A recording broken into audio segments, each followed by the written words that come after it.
하나님의 평강과 은혜가 함께 하시길 주님의 이름으로 축복합니다. 한마음으로 신앙 고백하시며 10월 3일 화요일 새벽 기도회를 하나님께 올려드리겠습니다. 나는 전능하신 아버지 하나님 천지의 창조주를 믿습니다. 나는 그의 유일하신 아들 우리 주 예수 그리스도를 믿습니다.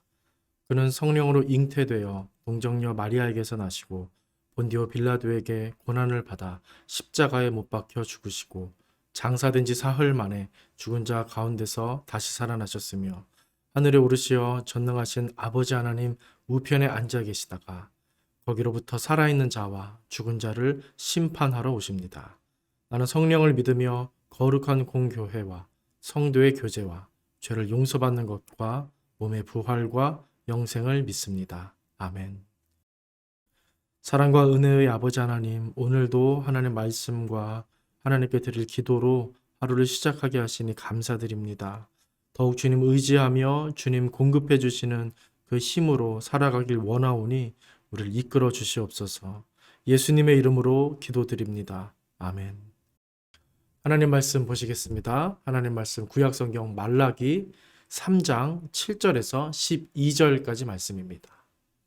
말라기 3장 7절에서 12절까지 말씀 제가 봉독합니다. 만군의 여호와가 이르노라. 너희 조상들의 날로부터 너희가 나의 규례를 떠나 지키지 아니하였도다. 그런즉 내게로 돌아오라. 그리하면 나도 너희에게로 돌아가리라 하였더니 너희가 이르기를 우리가 어떻게 하여야 돌아가리이까 하는도다. 사람이 어찌 하나님의 것을 도둑질하겠느냐. 그러나 너희는 나의 것을 도둑질하고도 말하기를 우리가 어떻게 주의 것을 도둑질하였나이까 하는도다. 이는 곧 11조와 봉헌물이라. 너희 곧 온 나라가 나의 것을 도둑질하였으므로 너희가 저주를 받았느니라. 만군의 여호와가 이르노라. 너희의 온전한 11조를 창고에 들여 나의 집에 양식이 있게 하고 그것으로 나를 시험하여 내가 하늘 문을 열고 너희에게 복을 쌓을 곳이 없도록 붙지 아니하나 보라. 만군의 여호와가 이르노라. 내가 너희를 위하여 메뚜기를 금하여 너희 토지 소산을 먹어 없애지 못하게 하며 너희 밭에 포도나무 열매가 기한 전에 떨어지지 않게 하리니 너희 땅이 아름다워짐으로 모든 이방인들이 너희를 복되다 하리라. 만군의 여호와의 말이니라. 아멘.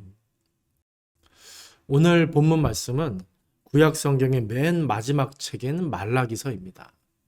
말라기는 학계 스가랴와 같은 시대에 쓰여졌던 책인데요.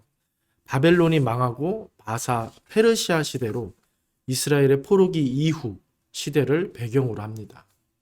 그리고 구체적인 연도를 알 수는 없지만 확실한 건 귀환 후, 예루살렘 귀환 후 성전이 재건된 후에 쓰여진 것으로 보입니다. 왜냐하면 성전에 관한 내용이 이 말라기에 많이 있기 때문입니다. 그래서 약 주전 400에서 500년 전후의 시기가 아닐까 그렇게 많은 학자들이 추측을 합니다. 그리고 말라기라는 이름의 뜻이 중요한데 그 뜻은 사자라는 뜻입니다. 사자, 사신. 앞으로 도래할 하나님 나라를 준비하는 역할로서 이 말라기가 메시지를 전한다는 것입니다. 당시 이스라엘은 긴 포로 기간을 통해 많이 의기소침해진 상태였습니다. 바벨론 제국이 망하고 이제 귀환하게 되었는데 예루살렘의 성전이 재건되긴 했지만 어떻습니까? 여전히 강력한 이방 제국 바사 페르시아가 떡하니 앞에 위험 있게 서 있었고 자기네들이 대단한 하나님의 선민이라고 생각은 했지만 실제 현실은 이방 나라의 조공을 바치며 종노릇해야 하는 그런 상황, 그런 처지였기 때문입니다. 귀환을 하고 성전이 재건되었음에도 불구하고 현실적으로는 아무 변화가 일어나지 않은 그런 사태, 그런 상황을 우리는 생각하며 말라기 말씀을 봐야 합니다. 그래서 낙담하고 하나님을 불신하는 이스라엘 백성들, 하나님의 신실하심과 선하심과 사랑하심을 의심하는 백성들, 그런 상태에 있는 지금 백성들의 모습을 생각해야 합니다.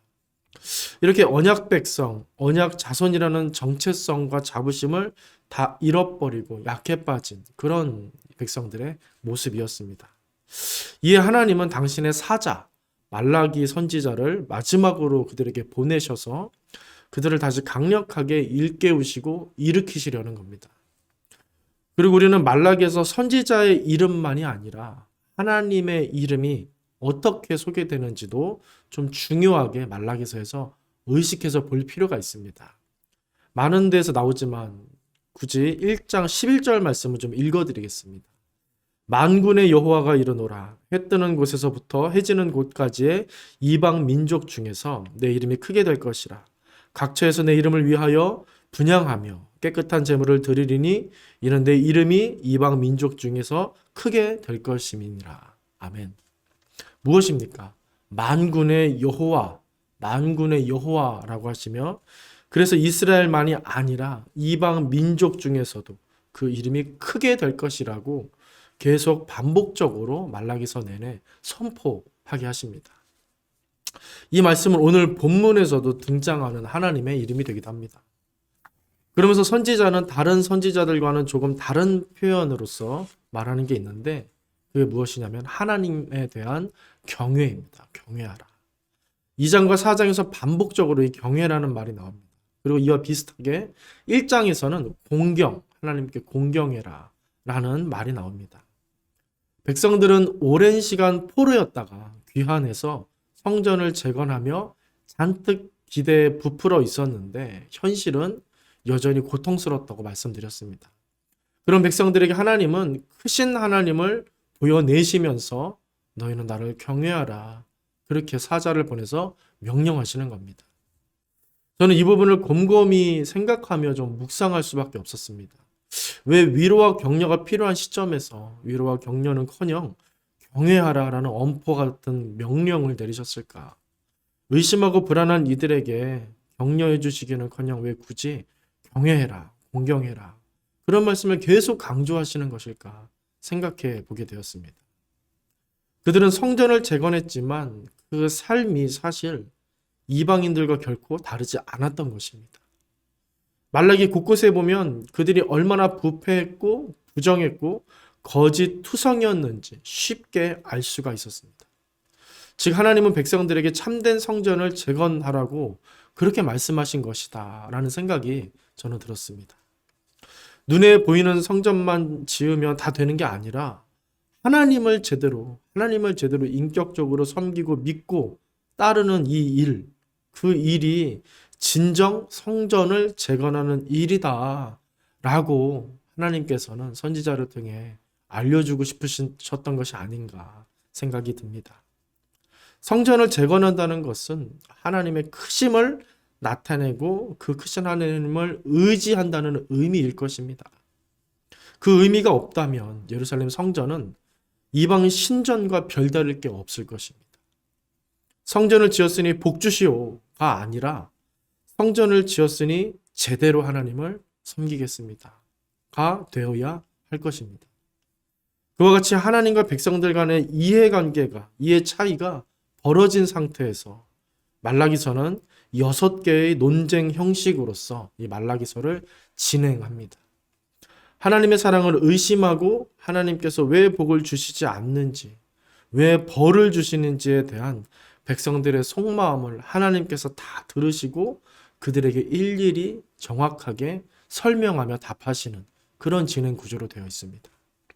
이미 느끼고 계시겠지만 그들의 이런 의문과 불만들에는 다 그럴 만한 이유가 있었고 하나님은 그 이유들을 조목조목 다 아주 명확하게 설명을 해주시게 됩니다. 그들이 제사를 지내고 있었고 하나님을 섬기는 삶을 살고 있다고 했지만 실상은 하나님 멸시하고 그리고 병든 것들, 하나님이 금하셨던 병든 것들, 약한 것들을 제물로 해서 하나님께 제사랍시고 제사를 드리고 또 우상을 함께 섬기면서 그렇게 우상 의지하면서 하나님께 복을 구했고 이방 여인들과 함부로 결혼하면서 그리고 형식적인 기도 생활을 하면서 이들은 살았던 것입니다. 또한 하나님을 무시하고 약자들에게, 사회적 약자들에게 갑질하고 그들을 착취하고 그렇게 그들에게 거짓을 일삼는 행동들, 마치 하나님이 없는 것처럼 자기들 소견대로 마음대로 함부로 이들이 살아왔던 것입니다. 그래서 하나님의 복은 없었던 거고 그들을 회복시키고자 계속해서 그들을 부르시며 하나님은 선지자를 보내고 계셨던 것입니다. 특히 오늘 본문은 우리가 잘 아는 11조에 관한 내용입니다. 하지만 이 본문은 결코 11조를 교훈하기 위한 말씀은 아닙니다. 이스라엘이 하나님 속이고 하나님의 것을 도둑질하는 불경건을 행했다고 말하기 위한 하나의 예로서, 대표적인 예로서 말씀하시고 계신 것입니다. 하나님을 참되게 믿고 의지하고 그분을 경외함으로 그분을 섬긴다면 왜 그분이 모르는 척하고 계시겠냐? 왜 복을 주시지 않겠냐라고 말씀하시는 건 단순히 헌금 많이 내고 헌신 많이 하면 복 받는다라는 이런 차원의 뜻이 아니라 그분이 참된 왕이 되시고 주인이 되심을 강조하기 위한 그런 교훈의 말씀이었던 것입니다. 왜 그런 하나님을 의지하지 못하는지를 한탄하시는 하나님의 그 감정, 그 하나님의 하소연과 같은 목소리를 우리 모두 들어야 할 줄로 믿습니다. 특히 8절 끝에 보시면 11조와 봉헌물을 도둑질했다라는 말이 나오는데 여기서 11조라는 말은 땅이 없는 레위 지파에게 줄 금액을 가리키는 말로서 구약시대에 쓰였던 말이고 봉헌물은 레위인이 받은 금액을 10분의 1 떼어서 제사장에게 그중에 또 제사장에게 주어야 할 금액을 가리키는 말로 쓰이는 단어입니다. 그리고 10절에 또 온전한 11조라는 말이 나오는데 여기서 온전한이라는 말은 뭐 잘 되었다, 성결하게 되었다라는 뜻이 아닙니다. 그런 뜻이 아니라 모든 것이라는 뜻입니다. 모든 것. 모든 11조.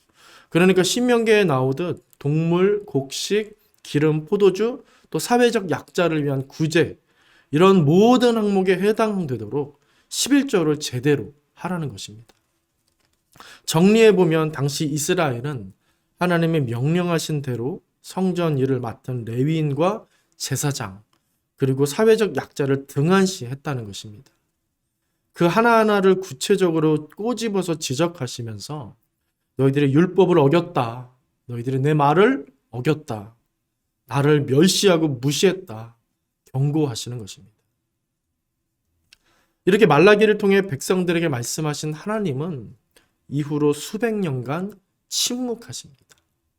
잘 알다시피 이 말라기서가 마지막 선지서이고 구약의 마지막 책이 됩니다. 그래서 이 말라기서가 참 중요합니다. 듣기 불편하고 인정하기 싫더라도 우리는 당시를 생각하며 이 하나님의 사자, 선지자의 말씀을 귀 기울여 경청할 필요가 있는 것입니다. 미국의 위대한 신학자이며 목회자였던 조나단 에드워즈라는 사람은 신앙의 부흥이 일어나면 곧바로 대적들이 들고 일어난다라는 무서운 말을 한 적이 있습니다. 베드로 사도도 동일하게 사단 마귀가 우는 사자와 같이 믿는 자들을 항상 엿보고 있다, 삼키려 하고 있다 말하기도 했습니다. 고레스 칙령으로 이스라엘은 포로에서 자유케 되고 예루살렘으로 고국으로 돌아가 꿈에 그리던 성전을 재건할 수 있었지만 그 부흥의 시기는 곧바로 암흑과 고통의 시기로 이어졌습니다. 이제 다 잘 될 것 같고 부흥할 것만 같았는데 현실은 여전히 어둡고 추웠습니다. 그래서 그들은 체념하고 하나님 불신하면서 마치 사사기 시대처럼 다시 부정과 부패로 그렇게 삶을 떨어뜨리게 됩니다. 하나님을 너무 몰랐고 영적인 원리도 몰랐으며 하나님의 말씀과 명령과 율법의 참 의미에 대한 지식이 이들에게 너무너무 부족했던 것입니다. 오늘을 살고 있는 우리는 어떠합니까? 우리는 온전한 신앙생활을 하고 있습니까? 온전히 하나님 믿으며 의지하며 살고 있습니까? 하나님 말씀이 진리라고 하면서 우리는 얼마나 주의 말씀을 사모하고 기다리며 귀 기울이며 듣고 있는지, 순종하고 있는지 여러분 스스로에게 한번 물어볼 수 있으면 좋겠습니다. 우리는 정말 하나님을 알고 있는가? 하나님 말씀을 이해하고 있는 걸까? 질문해 보시기 바랍니다. 오늘 다시 한번 말라기서를 읽으며 나 스스로를 돌아보고 그분을 진지하게 생각할 수 있으면 참 좋겠습니다. 그분을 너무 작게 생각했거나 그분을 오해했거나 그랬다면 이제 돌이켜서 참되게 온전히 주님 깨닫게 해달라고 하나님의 말씀을 잘 듣고 내 가슴에 새기며 이해할 수 있게 해달라고 그렇게 하나님께 간구하며 기도하면 참 좋겠습니다.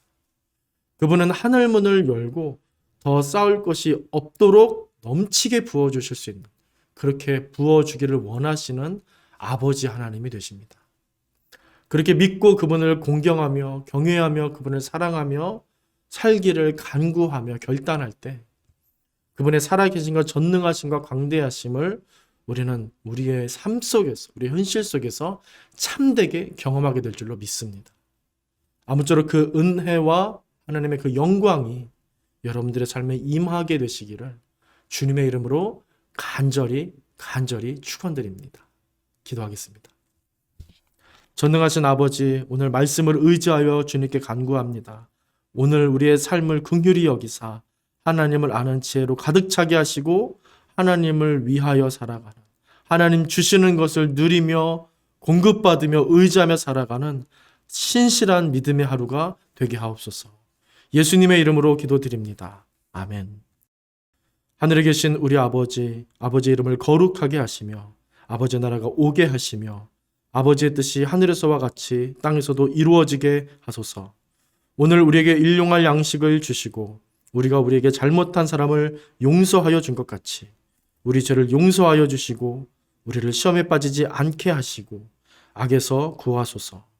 나라와 권능과 영광이 영원히 아버지의 것입니다. 아멘.